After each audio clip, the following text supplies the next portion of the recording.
What's up, YouTube? This is ShadowWolf810, and today I'm going to give you my Modern Warfare 3 wish list because I feel like you guys need to know what I think would make Modern Warfare 3 better than Black Ops. So, first off, this isn't my gameplay. This is Nick's. Thank you very much, sir, for letting me use this. It's 53 and 5, I believe, somewhere in that general range. But first off, I'm not going to be talking about the gameplay. Just don't even worry about that. So, first thing I want to see in Black Ops, no. See, I already messed it up. The first thing I want to see in Modern Warfare 3 is dedicated servers, because that would make it a lot better than Black Ops. That's basically the main reason that I don't enjoy playing Black Ops if my internet is being stupid or, whatever, because the servers are just not good enough to give a perfect experience all the time. And I really think dedicated servers would help cut that down a lot and all the shenanigans that occur due to lag.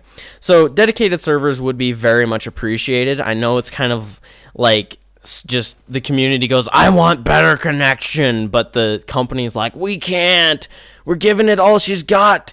But anybody get the reference? Yes, no, all right, whatever. But basically, I think if it's doable, then dedicated servers should be implemented, just because of the improvement it would give the game and how much more fun it would be to play the game if there weren't all the complaints about lag and bad internet connection, whatever. So next thing, weapon balance. I'd like to see less all assault rifles and all submachine guns. Mostly that's because Black Ops has 9 submachine guns, 10 assault rifles, and then there's only 4 shotguns, 4 machine guns, and 4 snipers that you can use.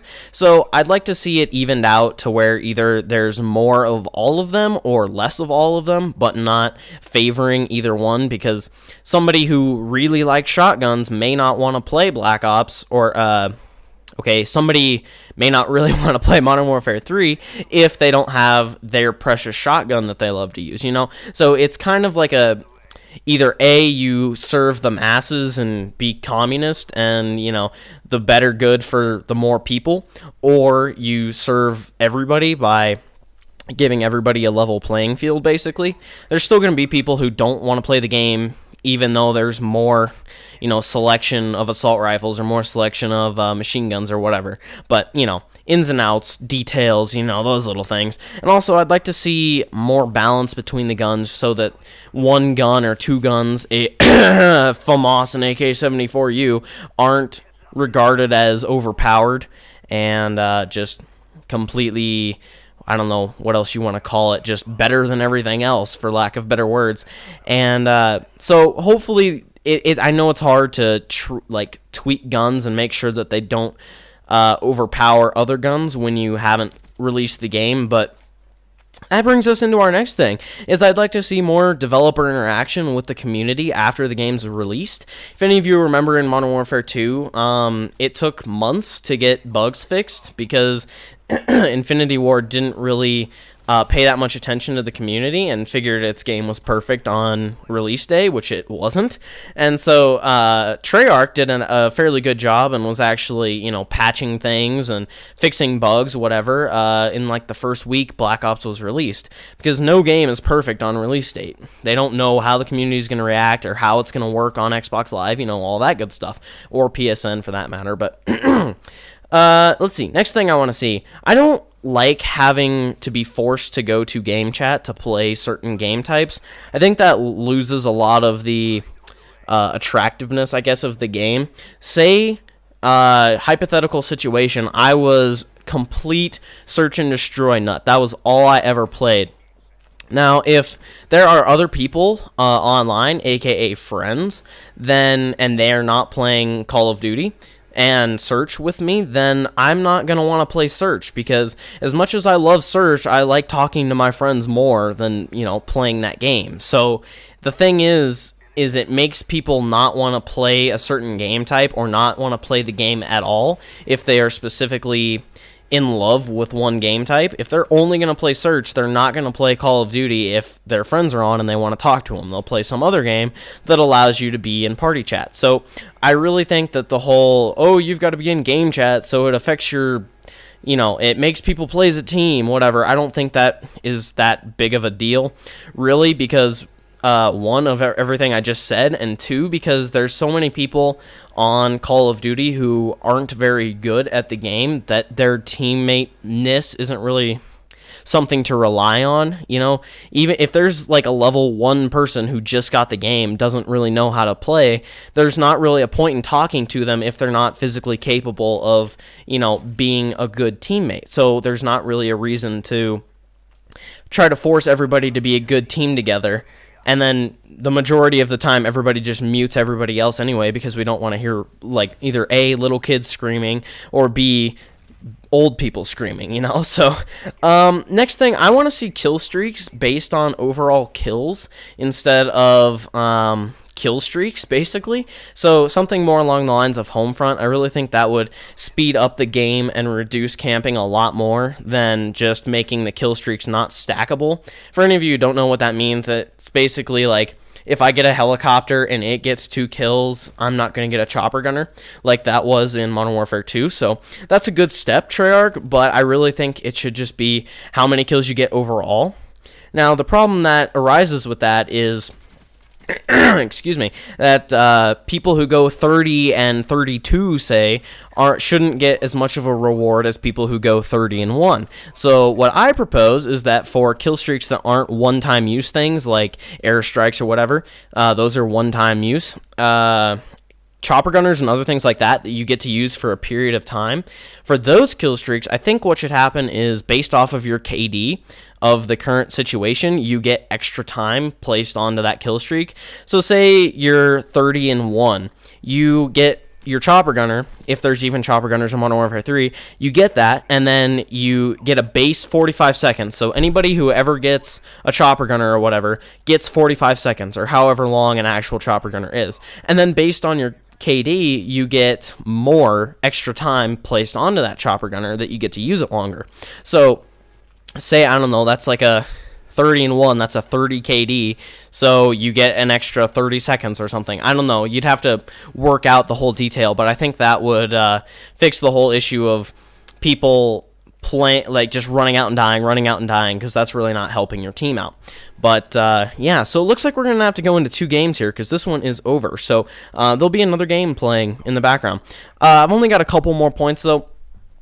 I do wish that there was encouragement to stay in the game, so possibly extra points based on if you complete a game, aka how Gears 3 is going. The Gears 3 beta, if any of you didn't play it, there was a consecutive match bonus, so every match that you played without leaving, you got an extra 100 points, 1,000 points, something like that. So if you played 10 games in a row, that's an extra, I think it was 1,000. It might have been...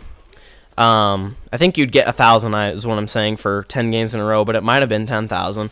I don't really remember, to be honest, but you get extra points for staying in the game. That would help so much. I don't know how many times I've had an amazing gameplay going and people just leave and it ruins the entire thing, because if you're in a chopper gun or whatever, the entire team leaves and it forfeits the game, you only got like 20 kills and you could have had 50, say, it ruins a good gameplay. So that gets kind of annoying.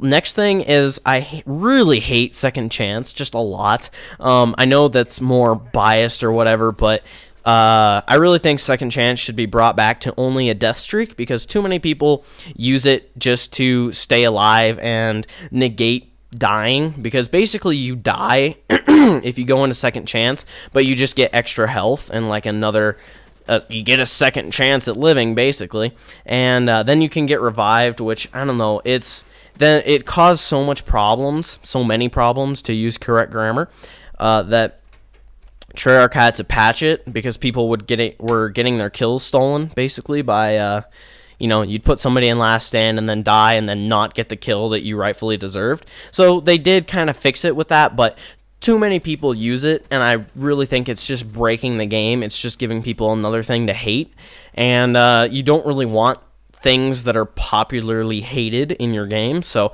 I don't know, take a hint from the community, whoever's developing Modern Warfare 3, I hear there's like 3 different developers going with it, but take out Second Chance in multiplayer and make it a death streak again, like it was in Modern Warfare 2. That would lessen the rage of a lot of people.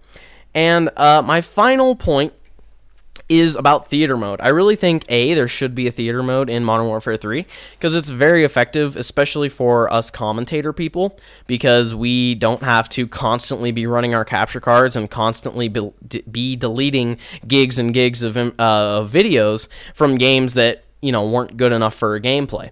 So theater mode is very good. I wish it were more like Halo 3, where it didn't have a difference, like you couldn't tell that a live game played on Halo Reach, even for that matter, was different than a game in online. Did I say that wrong? I think I did. Let's try it again. A live game recorded would look exactly the same as a theater mode game if you recorded both of them and watched them back, but that's clearly not the case for Black Ops. So I think there should be more time spent in improving the whole situation with theater mode and how that works. Just it would make the game better, and it also helps people like me who are commentators who like to record their gameplay so they don't have to record every single game. The other thing is that I hate how it splits clips for host migration. I know that's probably a necessary evil, but if there's a way to go around that, then I think that should be implemented, even if it has to show the actual screen where it says host migration. So, I mean, I'm not a game developer, I don't know how this stuff works mechanically. I guess it'd be technologically, but you know what I'm trying to say. So, that should be fixed if possible. And the other thing is that it doesn't show the game-winning kill, so then it really shows the difference between if you captured it live or if you captured it in theater mode. So I'd like to see some tweaks with that, and also dedicated servers would help with the whole theater mode losing good games, like what happened to me here. I lost a good game that I was gonna use for this commentary but then couldn't. So guys, those are basically all of my wants for Modern Warfare 3. If all of these things were implemented, it would, on top of what Black Ops already has, I think it would be one of the best Call of Duties I've ever played. Obviously, that's because these are all the things I want fixed. So for me, it would be perfect, but for you, I don't know. So leave your comments down below if you think anything I said was absolute bullshit, or if you agree with what I said. So yeah, leave your comments below with your ideas or other fixes that could be implemented in Modern Warfare 3. And I want to thank you for watching. If you want to leave a rating, that would be amazing. Very much appreciated. And yeah, that's all for now. So thank you for watching, and I'll see you all later.